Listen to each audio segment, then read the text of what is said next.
Hey, welcome to Stuff to Blow Your Mind Trailer Talk. My name is Robert Lamb. And I'm Joe McCormick, and our other host, Christian Sager, is not with us here for Trailer Talk today, but hopefully he should be back for the next one.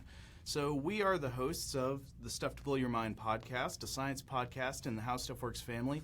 If you don't know what that is, you don't know who we are, go to stufftoblowyourmind.com and check out what we do. Or you can look up our podcast on anywhere you get your podcasts, Apple Podcasts, Spotify, Google Play, and hit the subscribe button so you know what we're about in the future. But Trailer Talk is usually where we come on to Facebook Live here to talk about some movies related to podcast episodes we had come out in the past week. But this week, we're just doing our own thing, right? Yeah, this week's episodes are definitely worth checking out. We have AI, machine learning, and human creativity, and science communication breakdown. Those are both great episodes, but the movie tie-ins were not exactly forthcoming. Now, we did discuss the idea because in the Science Communication Breakdown episode, we talk about some of the problems with science communication around controversial issues like climate change, or issues that might not be so controversial in the science world, but are controversial in the political arena. Right. And so we did talk about the idea, should we do climate change movies? But, I mean, what is there other than The Day After Tomorrow? The Last Winter. There were a couple. Basically, if you get into environmentally themed horror films, there are a few. But at the end of the day, we could not resist couldn't resist the opportunity to finally discuss some biker films on here. Now, we've been talking about doing this subject for a while on potentially a different video series, which would have been about B-movies in general, since it's sort of a harshly loved love of ours. Yes. And so we've been talking about the idea of biker films, because biker films are a classic staple of the B-movie. They're like a classic B-movie subgenre. They sort of establish the B-movie in a way. Yeah, like there are very few B-movies that I can think of that are set in some version of contemporary reality where it would be a surprise if a biker gang showed up and started causing trouble. It's just such a standard, and it's always a joy. It's a joy when the bikers show up with their outlandish antics. But there's a million biker movies. Yeah. There's probably literally a million.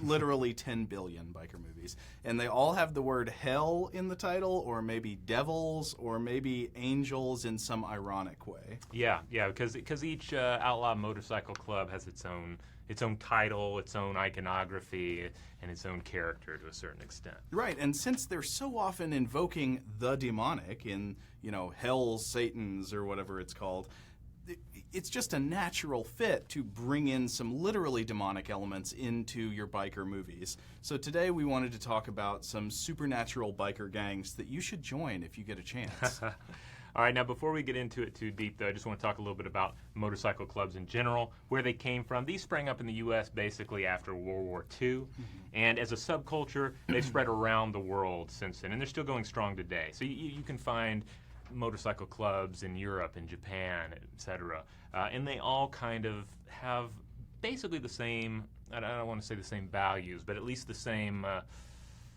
the same cultural significance. Same cultural significance, yeah. There is a huge distinction between actual outlaw motorcycle gangs that are actually involved in, clubs that are actually involved in criminal activity, and ones that are not. It's so natural to us now because we've been having this association for so long that you should step back and see the weirdness that there is a particular machine that is a vehicle that is associated with lack of respect for cultural norms.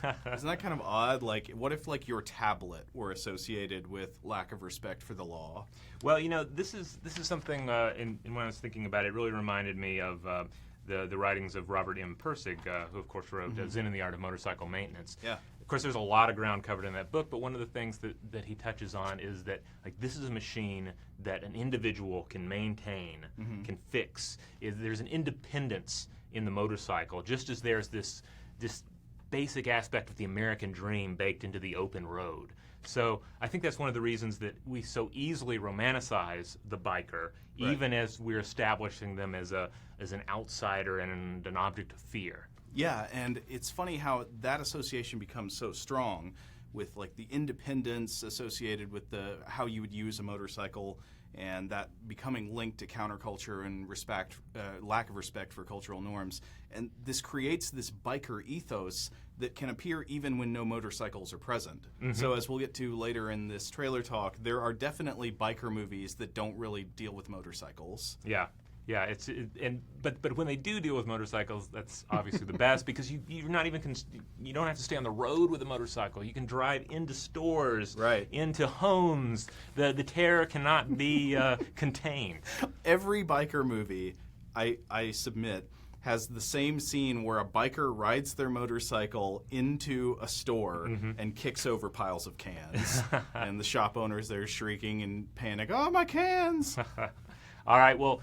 We'll continue to talk about this as we go, but shall we look at the first trailer? Well, right before we do, we will get into our first one, and it's a doozy. But we should remind you out there to feel free to leave comments and questions. If you want to leave a question, we'll try to answer it. We got somebody writing down questions for us.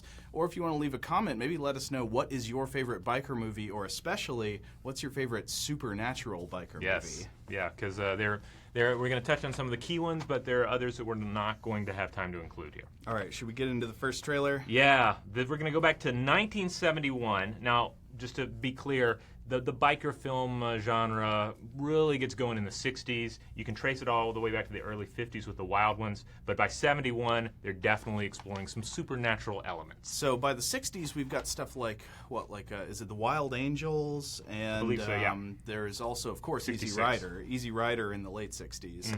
And that cements this countercultural biker gang idea.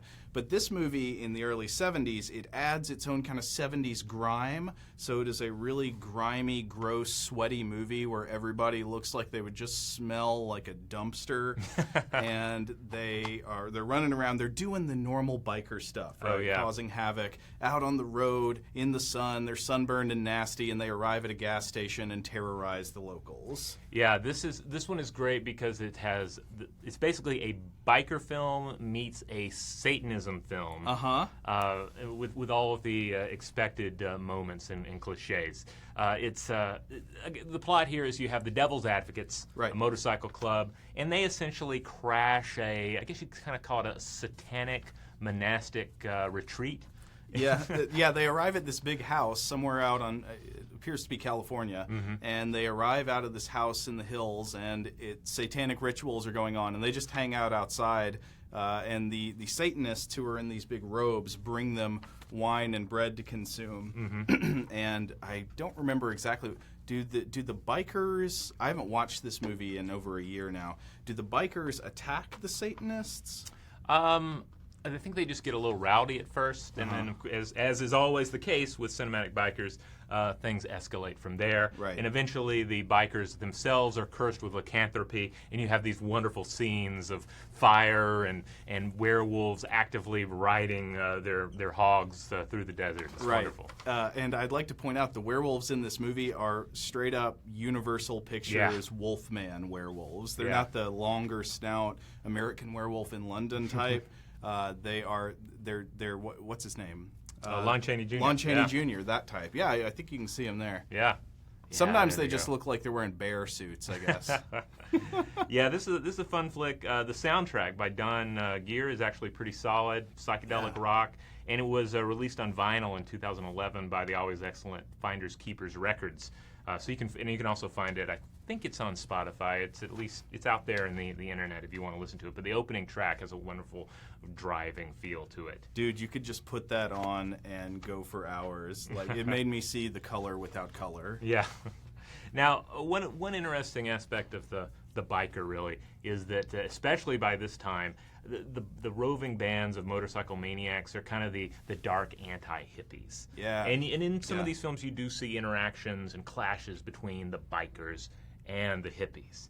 And I found it interesting that in researching this for like an example of that clash, I found a New York Times article from 1971 about our own Atlanta area here. Oh, right. Yeah, I read this. Yeah, it was titled, "Motorcycle Gangs Terrorizing Once Calm Atlanta Hippie Community." I'll just read a quick line from it. "City officials believe the root of the problem is the inability of the two groups, the hippies and the bikers, to get along in the same neighborhood." It seems a little obvious. I mean, well, what would the problem have been? That they got along too well? Yeah. We got a comment coming in. Favorite biker movies. Nathan says weird science biker scene. Yes. Mm-hmm. William says Ghost Rider, Nick Cage. Yeah. Ooh, man. So we considered including Ghost Rider today, but we thought, it's too well known and we don't have enough to say about it other than it is a slog of bad CGI. Well, and then the other big question about that is Ghost Rider a true biker, or is he an Evel Knievel stunt guy? Yeah, I think he's more like that. It's Yeah. not so much a biker gang. He's like a stunt motorcyclist, whatever you'd call it. Now, stunt cyclist. Oh, yeah, and of course, Ramsey's thrown up some pictures from Weird Science. These guys were great. Is that our man there? That is the legendary, What's his name? Oh, The Hills Have Eyes. Oh, I don't remember his name, but yeah. I'm blanking on it. I'm sure the commenters will tell us. But yeah, anything he shows up in, you're well, you don't know you're in for a fun ride. I'm just saying he's at least amusing to look at. Now, one more thing about this whole the spirit of the biker gang. It would not be befitting for me to omit the words of Hunter S. Thompson, who of course wrote Hell's Angels: A Strange and Terrible Saga, a book that launched Hunter S. Thompson's career and also gave us a lot to think about in terms of the spirit of the biker. He points the following out about hippies and bikers. He says, the difference between the student radicals and the Hells Angels is that the students are rebelling against the past while the angels are fighting the future. Their only common ground is their disdain for the present or the status quo. Yeah, I can see that. I mean, you've got the hippies and the bikers in the late 60s both rejecting the culture, culture at large, the mainstream culture. But it seems to be that the hippies are rejecting it because they want a more unified world. They want peace, they want harmony. And the bikers are rejecting it because they want everything to be destroyed. Michael Berryman is the mutant biker. Thank you. Oh, yeah. Thank you for... and also, it had, from last week, what's his name we talked about? Oh, I don't know if you can see who that is. I can't see from here. Oh, We're being another informed there's another important important actor. Okay, Michael Barrymore. Berryman. Vernon Wells. Vernon Wells? Yeah, he was in Weird Science as well. Oh, okay. Yeah. Okay, cool. Sorry. No. Cool. These are the icons we have to recognize. These are the guys who make these movies, in a true sense. So there were a few actors you wanted to mention in Werewolves on Wheels, right? Oh, well, the main actor in this is really the one to look at, and that's star Steve Oliver. He's the head kind of stocky guy you see with the beard. And he was in 1965's Motorcycle! Which was a Russ Meyer film that also starred Alex Rocco, who would go on to play Mo Green in The Godfather. Oh, okay. So a notable character actor. But Motorcycle is an important biker exploitation film when we're taking in the whole genre and not just the supernatural entries. Well, should we try to cut ahead to the 1980s from the 1970s? Yeah, let's do it, because werewolves and vampires have always clashed. We know this. So it's obvious that not only would we have werewolf bikers, we would also have vampire bikers. That's exactly what we get in 1987's The Lost Boys. What's your first memory of this movie, Robert? Ooh, there's several wonderful moments. Maybe the scene where the guy's eating the noodles and the vampires keep making him think that he's seeing, make him see worms as they're eating worms, and he's like that is great biker behavior. You know, just you're messing with people, you're messing with the squares and provoking them and just causing general mischief and mayhem. And so the bikers here with their leader David, played by Kiefer Sutherland, really embody that. So they have this whole biker thing going on, the independence, the lack of respect for the law, running around causing havoc. Did they kick piles of things over in this one? I don't remember. They have to, surely. I don't recall any particular trash kicking scenes, but they have to kick some trash. The thing I remember most from The Lost Boys is that saxophone player. Oh, yes. Do you remember what I'm talking about? Yeah, yes, I do now. I was reminded before we went online here. Were you all talking about that while I was out of the room? Yes. So there's a scene where there's this guy, there's like a performance going on that the main character is out watching. It's like a public concert, I guess, and it's just this weird-looking guy playing the saxophone with great intensity as the flames lick his hair.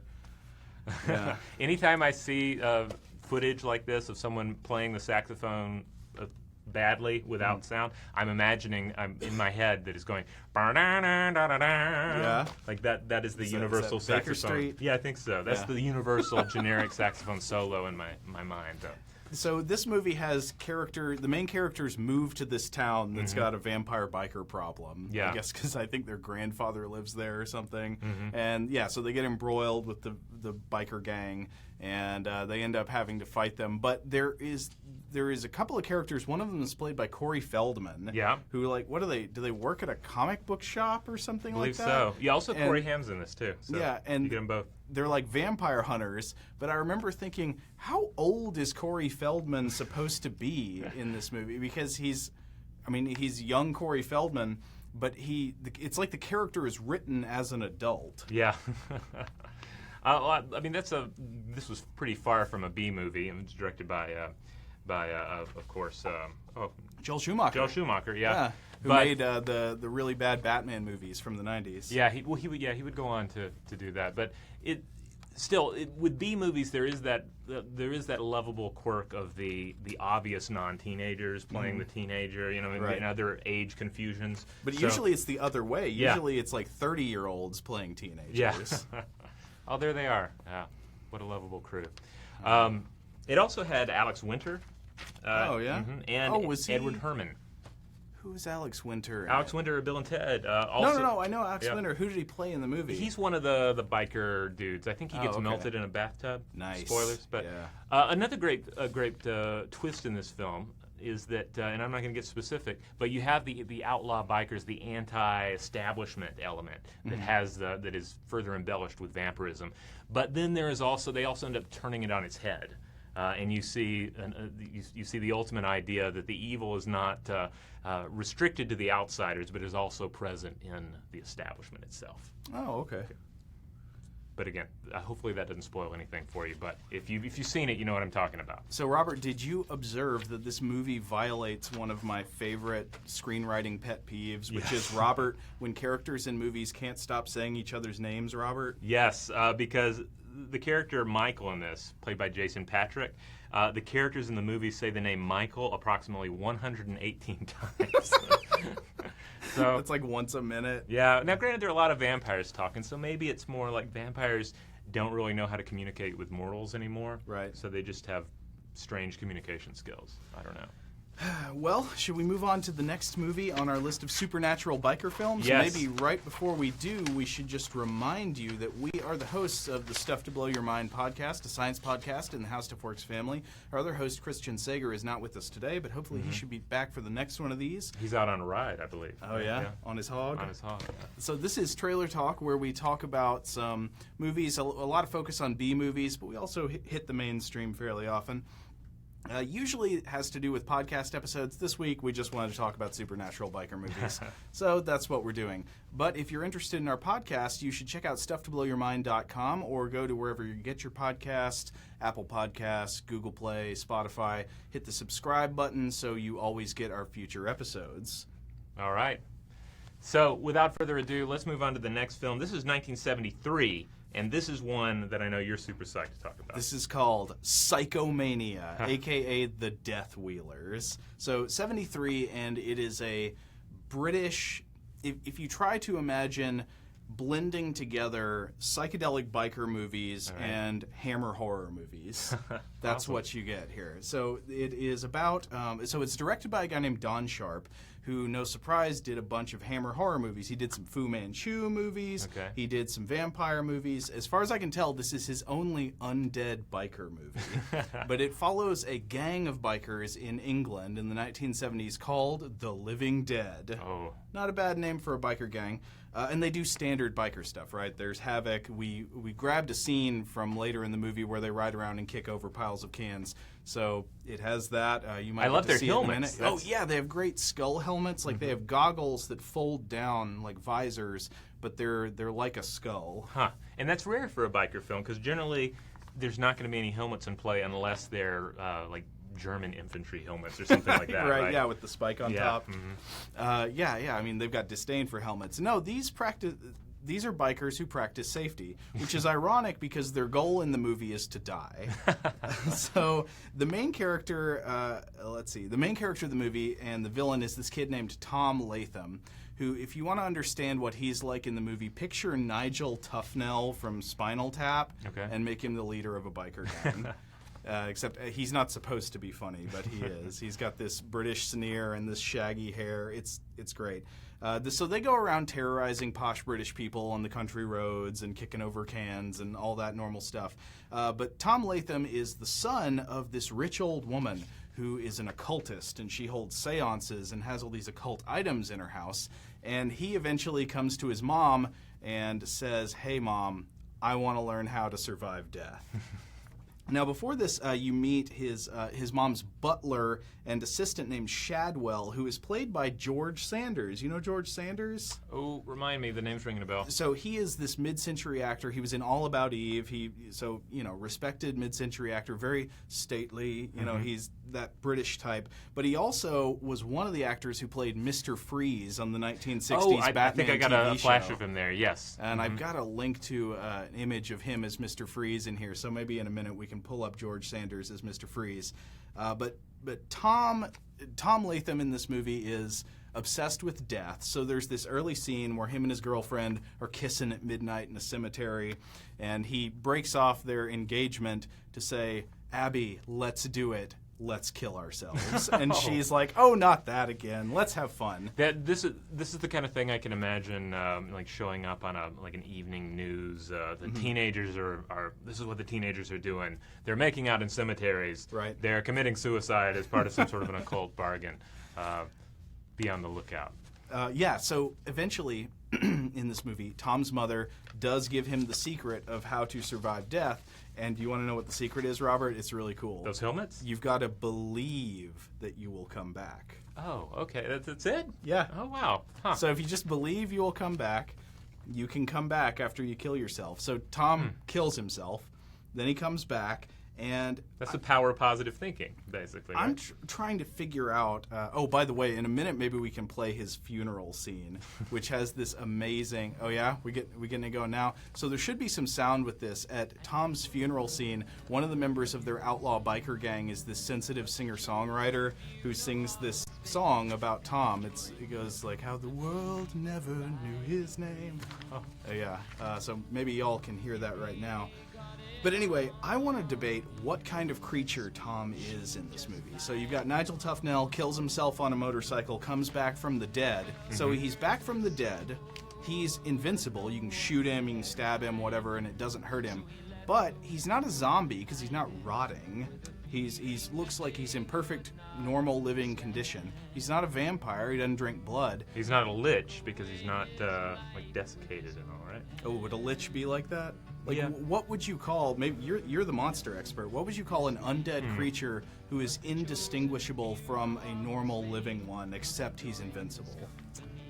Oh, I don't know. That's a tough one. I mean, it kind of defies a vampire, I guess. But he doesn't drink blood. Yeah. He goes out in the daytime. They do their havoc all in the middle of the day. I imagine it was too expensive to try to film it at night. Yeah, I don't know. It's kind of breaking some key undead rules there, because if you're undead, generally you look a little dead. Right. And if you don't look a little bit dead, then you're probably a vampire, or maybe, unless, and he's not a construct. He's not like a flesh golem or a Frankenstein. So I don't know what that is. A flesh golem? No. Flesh golem, basically a Frankenstein. In Okay. Dungeons and Dragons. And yes, I'm using Frankenstein To name the monster. To name the monster. I think it's what Mary Shelley would have wanted, and I honor her wishes. So there's a scene that I know we grabbed that I think we should pull up, because it's the scene where all the members of the gang want to get in on Tom's undead powers, so they all start killing themselves. Okay. So they start jumping out of windows and stuff. Oh yeah, I think we got it pulled up here. It's pretty good. I think this one also. So Psychomania, like Werewolves on Wheels, has great music. Yeah? It's got this hilarious singer-songwriter song at his funeral, but also it's got some really good, kind of wah-wah psychedelic guitar. I have to ask, is it a biker funeral particularly? Yes, they Okay. bury him. So it's like a Viking funeral. They bury him on his motorcycle standing up in the ground. Okay. And then when he comes back from the dead, he revs his bike and drives it up out of the earth. I have to ask because a film we're not covering here because it's not supernatural, but The Wild Angels, 1966, which had Peter Fonda and Bruce Dern in it. There's a fabulous scene where they have one assumes a traditional outlaw biker funeral with a casket that's draped in a Nazi flag. Oh God, it's hideous.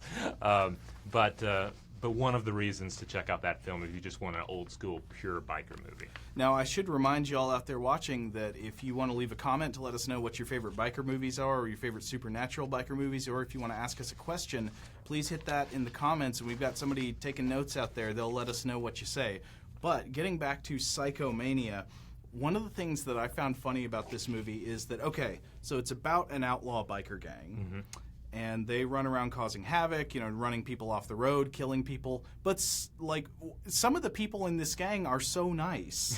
They've got this sensitive singer-songwriter guy, and then Tom's girlfriend, Abby, she is the classic horror movie nice girl. Huh. She's like in the 80s slasher movies, the nice girl who's the main character who doesn't do the drugs and do all the sinful, evil stuff with the other kids, except she's a member of a murdering biker gang in this. Well, you do. That is an element you see in a lot of biker movies. Is that you'll have like the leader who maybe is a little hands off, a little more Machiavellian or even sagely, but you're going to have that out and out psycho as well. Right. That dangerous biker who's just all into pushing the squares and causing havoc. But then there's going to be like that nice girl or that nice guy in the mix as well, because that's the character that's pulling someone from the outside in, right? So do real outlaw biker gangs all have this nice person in their midst who's not really into murder? They're just there for the potlucks and the friendship? I don't think so. I think, or at least I think that was Hunter S. Thompson's final take on the Hells Angels. I think you are now seeing one of the havoc scenes where they ride around knocking stuff over. Oh no! This poor shop owner. Yeah. This Tesco's is in dire straits See, now. you can't keep them on the road. They can go wherever they want. There's no stopping them. Well, did you have anything else you wanted to say about Psychomania before we go on to our next? No, I guess the trailer? main thing is we just need to see if we have time for Buffy or if we're going to go to our final trailer. Yeah. How many minutes are we at now? All right. Well, let's do some Buffy. We can do a couple really quick. Yeah. So the next two are gonna kind of deviate from our stated goal, which was 5 supernatural biker films, but they're worth mentioning. Yeah, we kind of forgot about the whole 5 thing. Right. And the next one is not a film, but it is an episode of Buffy the Vampire Slayer, right? Yes. Tell me actually, about this. 2 Robert. episodes. Okay. Yeah. This is like the start of season 6. Bargaining is the 2-parter. And now hold on, real quick. No spoilers because I haven't made it to season 6 there will yet. be no spoilers here, but just know that in Buffy there are vampires, but there are also demons. And in this episode, there's a outlaw biker gang, like really outlaw, like angelically, divinely speaking, I guess, because they're mostly demons. They're called the Hellions, I believe, and their leader is a guy named what is his name? Thought we had it in here.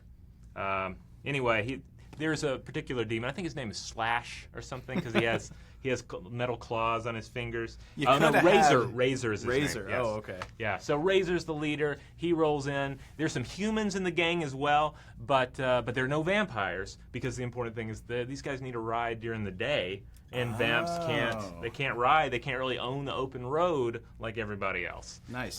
But still, it's Buffy's always a lot of fun, and I seem to recall that these were fun episodes. There, and I think we're getting a picture of Razor here. Whoa, now Razor looks a lot like a Psychomania helmet. I wonder if this was Psychomania inspired. I would not be surprised. I mean, Psychomania is a big one, and look at that. I think we got the picture coming up in a second here. Ooh, that looks like the Psychomania visor, doesn't it? Am I seeing that right? Yeah, I'm getting a sense of it. And then you got some Freddy Krueger fingers thrown in for good measure. Yeah. Yeah, so there you go. The Hellions, pretty fun, mostly demon biker gang. Do we have a comment coming in? Joy asks, does The Road Warrior count as a biker movie? Yeah, it does. I see it. I see it listed on various biker movie lists here and there, and yeah, it has strong elements of the biker genre. Totally. And The Road Warrior, you could say, so you read that Hunter S. Thompson quote earlier, where the bikers are fighting the future and the hippies are fighting the past.